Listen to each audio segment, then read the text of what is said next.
Hola, ¿cómo están? Bienvenidos a la clase 12 del curso Ingeniería Vial. En esta oportunidad hablaremos del tránsito y el clima y cómo estos afectan, ¿cierto?, el diseño de pavimentos.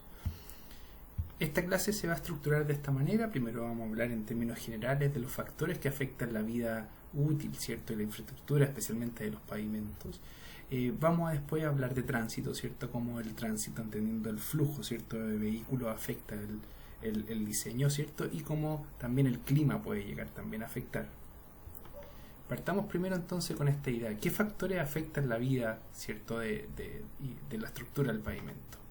Entonces, en primer lugar tenemos que entender que hablamos de pavimento, ¿cierto? Y esto es diferente a otros tipos de infraestructura como un edificio. Entonces, una autopista está expuesto al tránsito, ¿cierto? Está expuesto al clima y en ese sentido hay diferentes factores, ¿cierto?, que afectan la vida útil.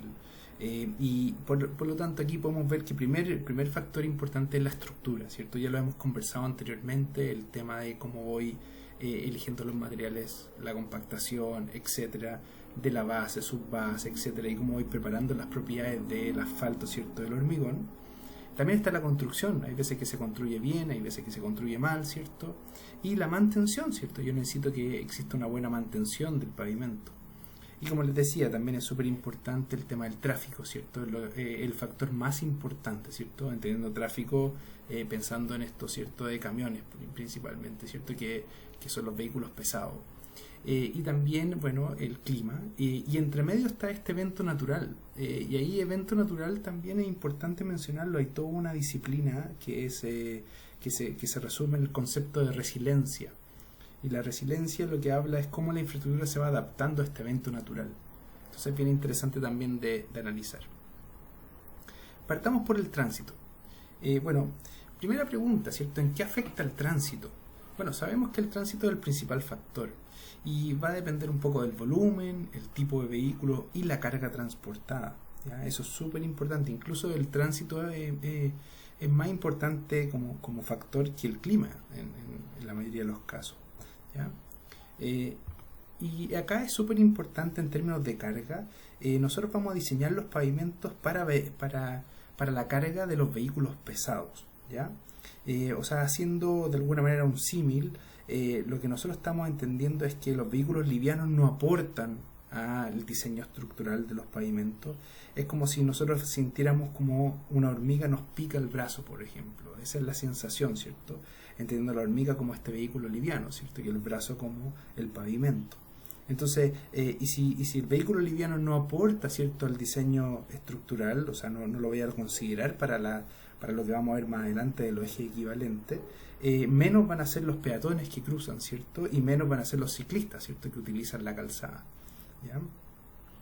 Ahora es interesante eso, ¿cierto?, que los vehículos pesados sí van a ser los que van a aportar, ¿cierto?, al diseño estructural, y importante también el tema de qué se entiende por vehículo pesado, ¿cierto? Es el camión, el bus, ¿cierto? Bueno, los camiones pueden tener remolque, etcétera, ¿ya? Entonces es importante ese punto. O sea, el diseño no tiene carga asociada a el modo vehículo liviano y al peatón ni al ciclista, pero sí al vehículo, ¿cierto?, pesado, ¿cierto? Bueno, y como ejes hay hay toda una nomenclatura, ¿cierto?, de los ejes en términos de los camiones, por ejemplo, y los buses, y ahí hay, bueno, como aparece ahí en la diapositiva, diferente nomenclatura: eje simple, rueda simple, eje simple, rueda doble, eje doble, rueda doble, eje triple, rueda doble. Y se van a especificar así, de esa manera, ¿se fijan? O sea, ESRS va a ser eje simple, rueda simple, ¿ya? Eso es lo importante. Ahora, bueno, el efecto de cada dispositivo de carga depende de lo que mencionamos ahí, de la cantidad de ejes, ¿cierto?, y la separación entre ellos, y la cantidad de ruedas, ¿cierto? O sea, mientras más ejes tengo y más ruedas tengo, puedo hacer una mejor distribución de mi peso en el pavimento, ¿cierto? Y son esos dos factores lo que vamos a analizar ahora, ¿cierto?, en este curso. La presión de los neumáticos también incide, ¿cierto?, en cómo se distribuye la carga. pero en este curso no lo vamos a ver, y también no tenemos una metodología de AASHTO, de algo empírico, ¿cierto?, que nos permita estudiarla con más precisión, ¿ya? Entonces, como dice ahí, se fijan, a mayor cantidad de eje y mayor rueda, puedo hacer que la carga se distribuya mejor en el pavimento. Y bueno, como la carga es súper importante en el diseño estructural, bueno, esto está normado. Acá aparecen las tablas, ¿cierto?, del manual de carreteras, y se establece un máximo, ¿cierto?, de pesos máximos, ¿cierto?, por eje, dependiendo del tipo de eje, ¿cierto?, el tipo de rodado, como aparece ahí en la tabla, y siempre hay una tolerancia en caso de que se haya medido, se haya pesado mal, o algo faltó, ¿cierto?, algo falló ahí, siempre se deja una tolerancia. Entonces, por ejemplo, un eje simple, de tipo rodado simple, podría tener 7 toneladas como peso máximo, pero también podría ser 7,35, ¿cierto? O sea, siempre podría ser con una tolerancia adicional. También hay algunas definiciones ahí, ¿cierto?, de cómo se entiende los diferentes definiciones desde el punto de vista de la distancia entre ruedas, ¿cierto? Ahí lo pueden ver con detalle, lo que aparece ahí también en el manual. Y también hay limitaciones de dimensión del camión, no solo desde el eje, ¿cierto? Entonces, en este caso, por ejemplo, en el semirremolque y solo en el camión con remolque, ¿cierto? Y ahí es importante los largos, ¿cierto?, que se habla, estipula ciertas condiciones, ¿cierto?, dependiendo un poco de estos dos tipos de camiones, pensando en el largo. Ahora también es importante que hay toda una tipología que ha lanzado el Ministerio de Obras Públicas, y dependiendo de esa tipología va a ir de acuerdo al vehículo, ¿cierto? Si es un camión, si es un bus, dependiendo del número de ruedas, ¿cierto?, el número de eje, y uno ve también estos letreros que aparecen en algunos lugares de pesaje, ¿cierto?, en la autopista, que hablan justamente de ese límite de toneladas, ¿cierto?, y habla de esta nomenclatura que le hablábamos, ¿cierto? Entonces, y es importante ese tipo de letreros porque de alguna manera me establece de antemano al conductor, ¿cierto?, cuál es mi tonelaje máximo, y si no lo cumplo probablemente voy a tener una multa, ¿ya? Entonces, bueno, para empezar a diseñar los pavimentos, bueno, nosotros necesitamos medir, ¿cierto? Necesitamos medir el volumen, identificar el tipo y la carga de los vehículos, ¿cierto? Y para ello hay toda una metodología, hay censos de tráfico, conteos, etcétera. Hay veces que se puede usar un pesaje móvil, hay veces que es necesario un pesaje fijo, ¿cierto?, que ya está incorporado en el diseño del trayecto de la carretera, ¿cierto? Y también están las plazas de peaje. Aquí es importante también que me importa también no solamente entendiendo el peso, ¿cierto?, sino que también la proporción de vehículos pesados con respecto al total de vehículos que está transitando, ¿cierto? Es súper importante eso. Y aquí también hay empiezan algunas definiciones, ¿cierto?, que son importantes en esto del tránsito, ¿cierto?, que son el factor de estacional, ¿cierto? Hay un factor de expansión, ¿cierto?, que tiene que ver con esa expansión que es una expansión horaria, ¿cierto?, cuando yo no puedo tener la medición de las 24 horas del tránsito, sino que tengo cierta cantidad y lo que quiero es expandirlo un poco. Entonces hay ciertos factores que se utilizan, son muy poco usados estos factores. Más que nada se utiliza el concepto TMDA, ¿cierto?, que es el tránsito medio diario anual, ¿ya?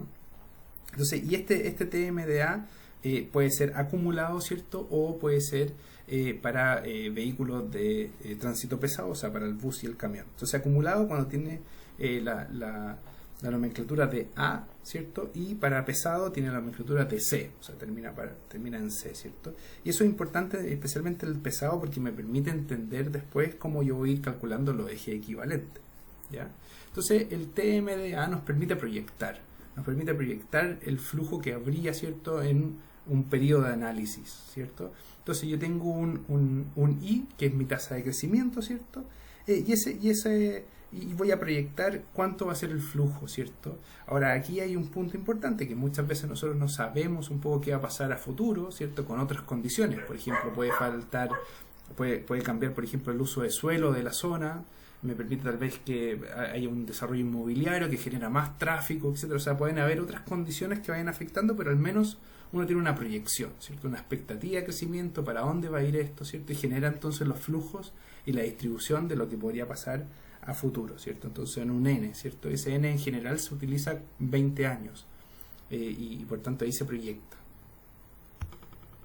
Ahora también hay un factor de dirección cuando se tiene un flujo, ¿cierto? En un mismo sentido, el factor es 1, ¿cierto? Cuando se tiene un sentido contrario, el factor es la mitad, es 0,5, ¿cierto? Entonces, si es 0,5, entonces el TMDA se tiene que dividir por 2, ¿ya? Eso lo vamos a ver más adelante en algunos ejemplos.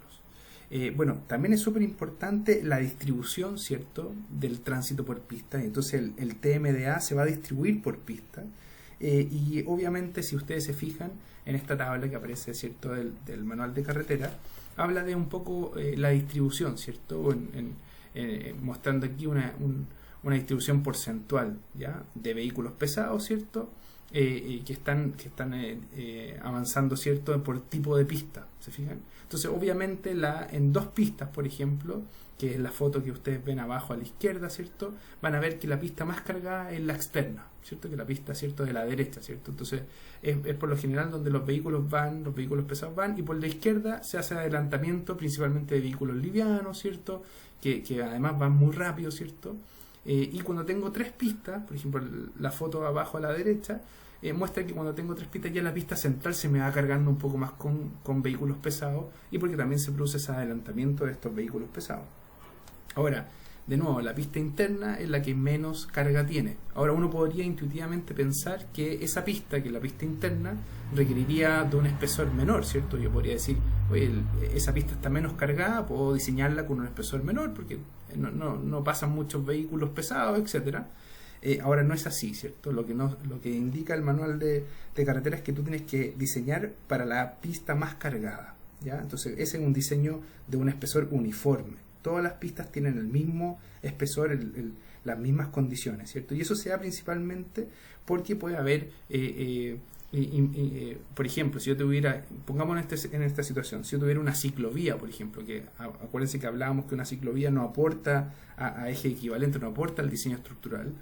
Si la ciclovía yo la diseñara con un espesor menor, ¿cierto?, en la calzada, imagínense qué pasa si un camión invade esa ciclovía.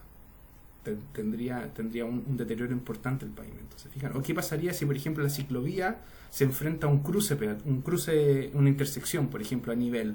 Eso significaría que los vehículos que están cruzando en sentido transversal, ¿cierto?, la dirección de tránsito de la calzada principal, estarían rompiendo el pavimento, ¿cierto?, de esta ciclovía, ¿se fijan? O sea, pasa que muchas veces el pavimento se ve invadido, ¿cierto?, por vehículos pesados, ¿cierto? Y por tanto tengo que siempre usar un mismo espesor, ¿cierto? Una misma condición de diseño, ¿cierto? Acuérdense, se diseña siempre para la pista más pesada. Entonces, y también es importante el punto de vista del flujo, ¿cierto? Entender que hay que traspasar el concepto de vehículo equivalente, ¿cierto? O sea, un automóvil, una camioneta, ¿cierto?, es un vehículo equivalente. Después un bus, ¿cierto?, es 1,5 o 2 vehículos equivalentes, y ahí dependiendo un poco del tipo de bus. Y así va entonces cada uno. Entonces, yo lo que quiero es ver cuál es el espacio que ocupa un vehículo en la vía, ¿cierto? Entonces, lo llevo, ¿cierto?, a vehículo equivalente, a una misma unidad, ¿ya? Ahora, también del punto de vista de la capacidad se define como el volumen máximo de vehículos, ¿cierto?, equivalentes que pueden transitar, ¿cierto?, por una pista, ¿cierto?, por hora. Y hay diferentes capacidades dependiendo del tipo de vía. En vías urbanas tenemos entre 1500 y 1800 vehículos equivalentes. Y obviamente en autopistas, ¿cierto?, interurbanas es un poquito mayor, ¿cierto?, y así se ve, ¿cierto?, de alguna manera. Ustedes tienen que pensar que hay menos interrupciones, ¿cierto?, hay menos interrupciones, ¿cierto? Las pistas son un poquito más anchas y una serie de cosas que hace que las autopistas tengan un poquito más de capacidad, ¿cierto?, que las vías urbanas. ¿Ya?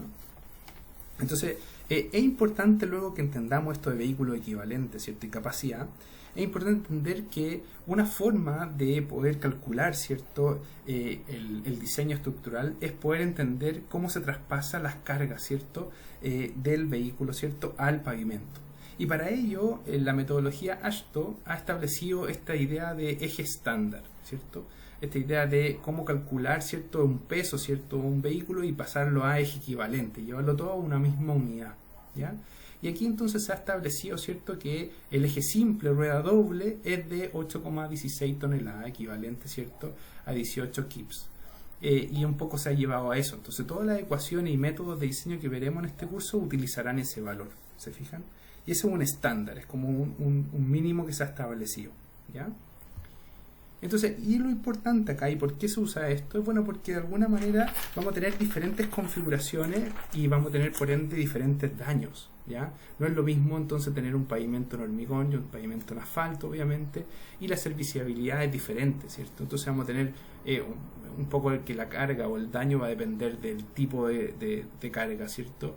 Y va a depender del tipo de pavimento, del espesor que tenga etcétera. Entonces nosotros vamos a establecer de alguna manera cuál es el eje equivalente, ¿cierto? Y ese va a depender de alguna manera si es hormigón el pavimento, si es asfalto, y ahí vemos un ejemplo, ¿cierto? Como la carga de un vehículo, ¿cierto?, es distinto en términos de presión, ¿cierto? Si es que el vehículo está sobre un pavimento de hormigón o un pavimento de asfalto, ¿se fijan? Entonces es distinto y por eso uno lo lleva a una misma unidad, ¿cierto? Y lo va comparando. Ahora, ¿cómo se entiende esto? Bueno, acá hay una fórmula, ¿cierto?, de factor equivalente, y como dice ahí, es el número de ejes, ¿cierto?, de 80 kN que causan una determinada pérdida de serviciabilidad, y se divide, ¿cierto?, por el número de ejes de X peso, ¿cierto?, que causan la misma pérdida de serviciabilidad. ¿Ya? ¿Se fijan? Entonces la idea es llevar todos los vehículos, ¿cierto?, con todas las cargas a una misma unidad, ¿cierto?, para ir pudiendo compararlos, ¿se fijan? Recuerden, el vehículo pesado es el que aporta eje equivalente, el vehículo liviano no aporta, ¿ya?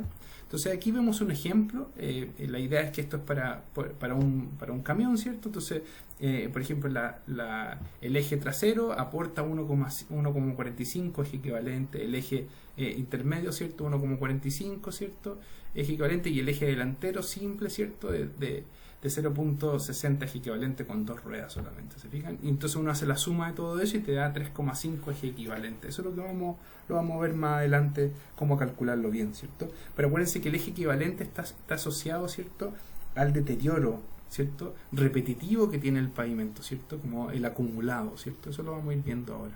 Entonces, esta es la fórmula del factor equivalente, ¿cierto? Y acá es súper importante entonces cómo se entiende esta fórmula. O sea, es el peso del eje, ¿cierto?, por el peso, dividido por el peso del eje estándar. Pero acá hay algo bien interesante, que es que está elevado a un valor n, ¿cierto? Y el valor n un poco habla de que esta relación es bien exponencial. O sea, lo que uno quiere mostrar acá también es que si yo aumento la carga, ¿cierto?, al doble, voy a tener un deterioro más allá del doble, ¿cierto? O sea, es bien exponencial esto, ¿ya? Entonces es interesante ese punto, ¿ya? Que no es menor, ¿ya? Entonces, dado eso, nosotros vamos a utilizar esta tabla que aparece del método AASHTO, y se fijan, acá está calculada, ¿cierto?, para el pavimento flexible, ¿cierto?, y para el pavimento de hormigón, ¿cierto?, estos ejes, ¿cierto?, y vamos a ir calculando un poco cómo se aplica esto en un ejemplo, ¿ya? Entonces aquí tenemos el ejemplo para un vehículo, ¿cierto? Un vehículo que tiene eje simple, rueda simple, ¿cierto? Y después tiene dos ejes, ¿cierto?, de eje doble, ¿cierto?, y rueda doble, ¿ya? Entonces la idea es calcular el eje equivalente para ese vehículo. Bueno, sabemos de los pesos máximos legales, ¿cierto? Son 7 y 18 para cada uno de los ejes que están ahí, ¿cierto? Y hay un peso de eje equivalente que lo obtenemos de la tabla, ¿cierto? Que aparece ahí abajo, ¿cierto?, para pavimento flexible. Imaginémonos que estamos en un pavimento flexible, en un asfalto, y uno calcula después el eje equivalente, es el valor de 2,37, con la fórmula que aparece más abajo. Entonces lo que uno haría sería dividirlo por 5,71, y uno lo eleva al n, que en este caso, como es asfalto, sería 4,3. Lo mismo para el otro eje, ¿cierto? O sea, 18, ¿cierto?, dividido en 15,2, y eso después lo elevamos al n, ¿cierto?, al 4,3.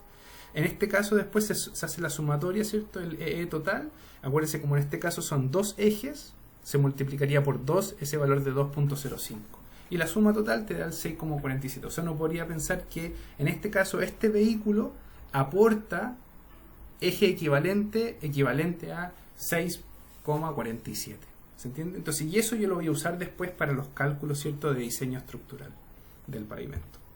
¿Ya? Entonces, pero lo importante acá y lo interesante es que yo voy a ir calculando el eje equivalente acumulado, ¿ya? Y eso entendiéndolo también como un eje equivalente acumulado anual, ¿cierto?, en el tiempo. Quiero ver el deterioro del pavimento en el tiempo, ¿se fijan?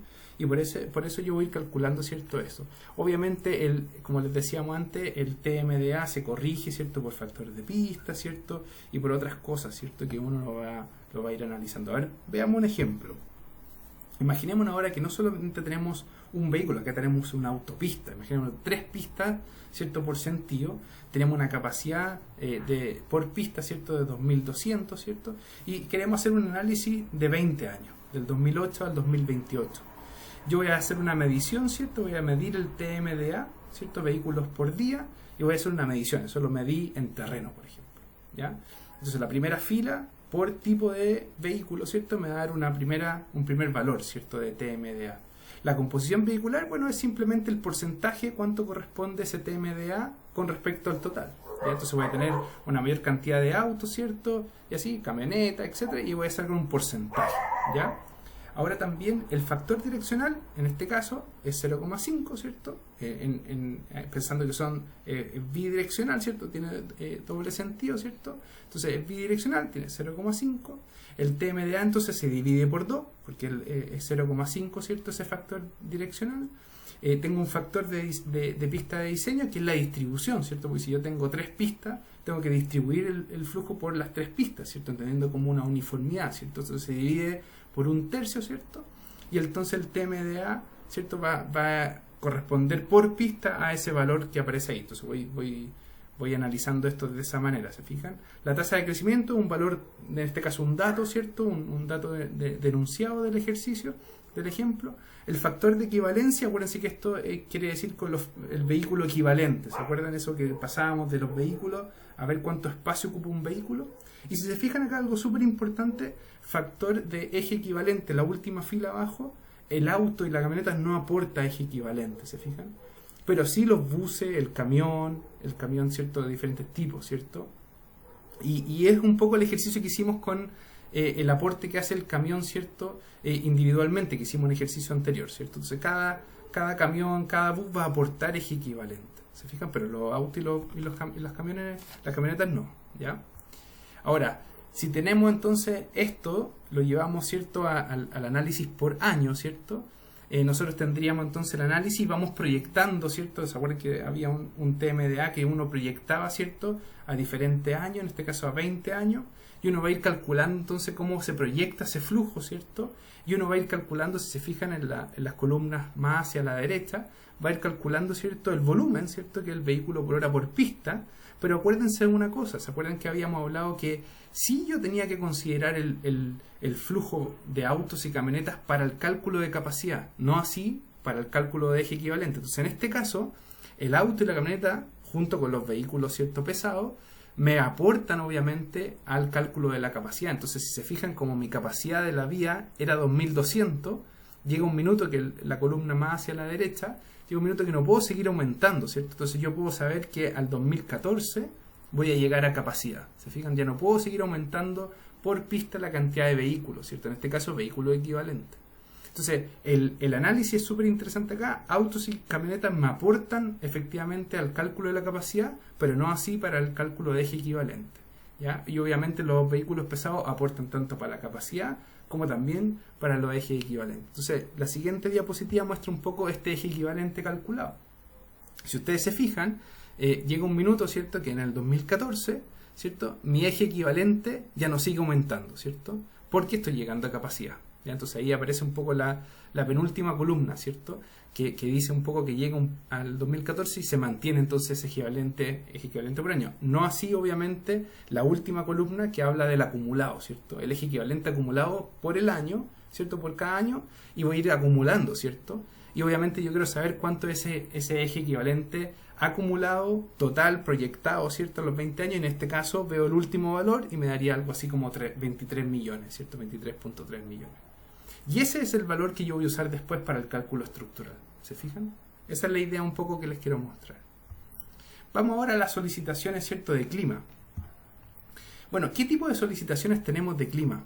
En estas fotos muestra un poco, ¿cierto? Tenemos lluvia, tenemos inundaciones, heladas, ¿cierto? Incluso temperaturas bien extremas, ¿cierto? Incluso, por ejemplo, en la foto a la izquierda abajo muestra que debido a las diferencias fuertes de temperatura, ¿cierto?, entre calor y frío, ¿cierto?, es necesario de repente encarpar un poco la zona donde se va a pavimentar para evitar esas dificultades, ¿cierto?, del clima, ¿ya? Obviamente después esa carpa se saca. Entonces es importante que en nuestro país, bueno, hay diferentes tipos de situaciones, ¿cierto? Tenemos todas las combinaciones, montaña, costa, ¿cierto?, norte, sur. Entonces tenemos lluvia, tenemos helada, ¿cierto?, tenemos inundaciones, temperaturas fuertes, ¿cierto? Entonces es muy importante esta diapositiva para que ustedes puedan entender que es muy diferente, obviamente, diseñar pavimento en Arica comparado, por ejemplo, con Puerto Montt, ¿cierto? Entonces es súper importante incluir esto, ¿cierto?, el concepto de dónde estamos pavimentando, ¿cierto? Y todos estos factores que tienen que ver principalmente con la temperatura y la humedad. Son dos cosas súper importantes que vamos a ver a continuación. Entonces, en términos de temperatura, hay un primer punto, ¿cierto?, que se da mucho en el pavimento de hormigón, que es el alabeo, ¿ya? El alabeo se da principalmente por esas diferencias de temperatura entre la noche y el día, ¿cierto? Y en esas posiciones, si ustedes se fijan, la figura abajo a la izquierda muestra cómo esta losa de hormigón, ¿cierto?, la parte superior, la parte de arriba, ¿cierto?, es la que se expone al sol, ¿cierto?, pero en cambio la parte de abajo está en contacto con el suelo, entonces no hay una exposición directa al sol y por lo tanto hay un gradiente de temperatura, ¿cierto?, entre la parte superficial del pavimento de la losa y la parte inferior de la losa. Esto genera que de alguna manera se levante el pavimento, ¿cierto?, se levante la losa. Y eventualmente si hay un vehículo que está poniendo su primer eje, ¿cierto?, en el inicio de la losa y su eje posterior, ¿cierto?, sus ruedas posteriores en la parte final de la losa, va a hacer que se quiebre, ¿cierto? Se va a quebrar en la mitad más o menos la losa, ¿cierto? Y eso genera problemas, ¿cierto? Obviamente. Entonces pierdo capacidad del pavimento, estoy haciendo que el pavimento se genere en grieta, etcétera. ¿Ya? Entonces hay una grieta transversal, ¿cierto?, por este concepto de alabeo, ¿se fijan? En el caso del asfalto, también la temperatura tiene una repercusión importante. Cuando tenemos altas temperaturas, genera, por ejemplo, cosas como este envejecimiento, ¿cierto? Se fijan esta piel de cocodrilo. Hay un problema también de exudación, por ejemplo, que es la figura a la derecha, ¿cierto?, donde el asfalto básicamente sube y genera que el vehículo al final termine casi patinando cuando transita, ¿cierto? Entonces es súper compleja la temperatura, ¿cierto?, también en el pavimento de asfalto. Y cuando la temperatura baja en el asfalto también se producen situaciones complejas porque obviamente el asfalto se comporta un poquito más duro, ¿cierto? Y se generan grietas, ¿cierto? Uno ve cómo esto pasa principalmente en invierno, ¿cierto? O en situaciones donde hay baja temperatura. En términos de humedad, ¿cierto?, es súper importante en el pavimento de hormigón, ¿cierto?, el tema de cómo de alguna manera el suelo, ¿cierto?, se ve afectado, ¿cierto?, por la lluvia. Entonces, si de alguna manera se produce que se rompa, ¿cierto?, el pavimento, ¿cierto?, y se genere algún problema, ¿cierto?, de humedad hacia abajo, ¿cierto?, voy a generar el problema que se va a perder la capacidad de suelo, ¿cierto? O sea, yo tengo que preocuparme mucho de eso. Y aquí aparecen algunos ejemplos, ¿cierto?, agrietamiento, ¿cierto?, por temas de deshielo, ¿cierto?, por otros problemas más ¿cierto?, de hielo y deshielo, esa variación muy fuerte, ¿cierto?, se produce en grietas, ¿cierto? Y también, de alguna manera, si es que se va permeando, ¿cierto?, de alguna forma ¿cierto?, el agua hacia las grietas, ¿cierto?, y va cayendo, va llegando, ¿cierto?, al suelo, ¿cierto?, y hace perder capacidad de soporte, ¿cierto?, porque empiezan los finos, ¿cierto?, empiezan a salir, ¿cierto?, del suelo y ahí se pierde capacidad de soporte. Entonces, y eso es un poco lo que aparece también aquí en en esta diapo, ¿cierto? O sea, cuando hay, por ejemplo, una diferencia, ¿cierto? Cuando, por ejemplo, una junta está abajo de otra, ¿cierto? Hay una diferencia, ¿cierto? Entre dos juntas, genera que cuando exista agua lluvia, ¿cierto? Estas aguas puedan entrar, ¿cierto? Al suelo, a la base, por ejemplo, y permite que los finos salgan arriba, ¿cierto? Y eso permite una baja en la capacidad de soporte, ¿cierto? Entonces eso también se entiende como el bombeo, que es distinto al bombeo que hablamos a nivel de perfil transversal, ¿cierto? Que es distinto. También en pavimento, ¿cierto? De hormigón está el tema del efecto que genera la humedad, ¿cierto? Por ejemplo, en las barras de traspaso, ¿cierto? Yo quiero tratar de alguna manera evitar que se corroe ese material o incluso alguna otros materiales, ¿cierto? De soporte. Y en asfalto yo también quiero evitar el efecto de la humedad, ¿cierto? Se produce de alguna forma la disgregación, ¿cierto? De la mezcla muchas veces y se van perdiendo, ¿cierto? Lo árido, ¿cierto? Entonces voy perdiendo esta capacidad, ¿cierto? Las propiedades del asfalto. Y por último también aquí la surgencia, ¿cierto? De fino, ¿cierto? Por el efecto del agua.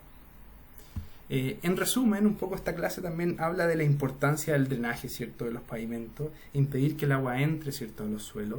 Las solicitaciones de tránsito y clima se dan en forma paralela, es algo que no puede estar separado.